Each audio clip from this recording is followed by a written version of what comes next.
Bakit kaya hinahayaan ng Diyos na may kasamaan pa ring mangyari? Kung makapangyarihan siya, bakit hindi niya agad alisin ang mga masasama?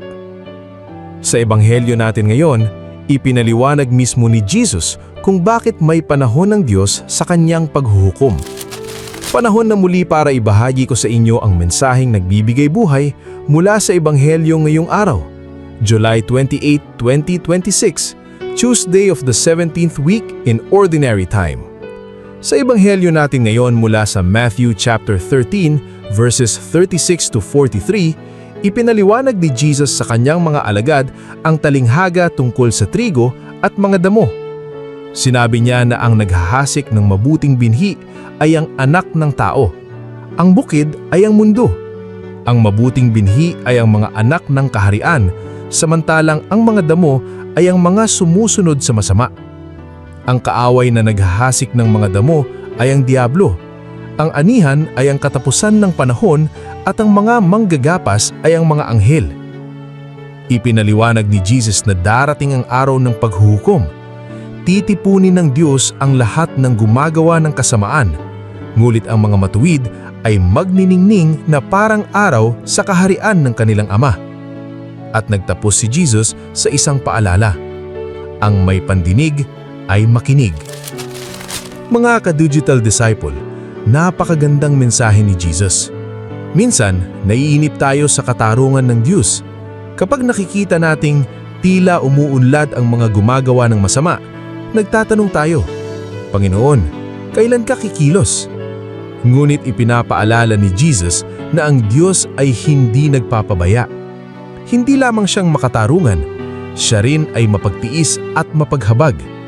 Binibigyan niya ang bawat tao ng pagkakataong magsisi at magbago. Mga ka-digital disciple, bago tayo tumingin sa mga damo sa buhay ng iba, inaanyayahan muna tayo ni Jesus na tignan ang ating sariling puso.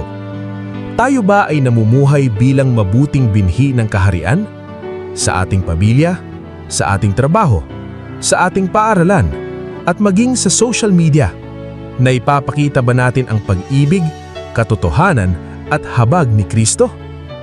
Hindi tayo tinawag ni Jesus upang maging hukom ng kapwa. Tinawag niya tayo upang maging tapat na mga alagad na namumuhay sa kabanalan habang naghihintay sa kanyang pagbabalik. Ngayong araw, tanungin mo ang iyong sarili. Kung dumating si Jesus ngayon, magiging handa ba akong humarap sa kanya? Gamitin natin bawat araw bilang pagkakataong upang magsisi, magbago at mamuhay ayon sa kanyang kalooban. Dahil habang may panahon pa, patuloy tayong inaanyayahan ng Diyos na piliin ang landas ng kabutihan. Mga ka-digital disciple, huwag kang panganahan ng loob kapag tila nangingibabaw ang kasamaan sa mundong ito. Hindi ito ang katapusan ng kwento. Ang Diyos ang may huling salita at ang kanyang pangako ay tiyak. Ang mga nananatiling tapat sa kanya ay magniningning sa kanyang kaharian. Kaya ipagpatuloy mong gawin ang tama kahit walang nakakakita. Patuloy kang magmahal, magpatawad at mamuhay ayon sa ebanghelyo. Sapagkat bawat tapat na hakbang mo kay Kristo ay kailanman hindi masasayang. At darating ang araw na makikita natin ang ganap na tagumpay ng kabutihan sa piling ng Diyos. Kung ang mensaheng ito ay nakatulong sa iyo, i-share mo ito upang mas marami pang makarinig ng salita ng Diyos. At huwag kalimutang i-follow ang page para sa araw-araw nating pagninililan sa Ebanghelyo. Ako po si Brother Rai, your digital disciple. Online for Christ, offline with purpose. God bless.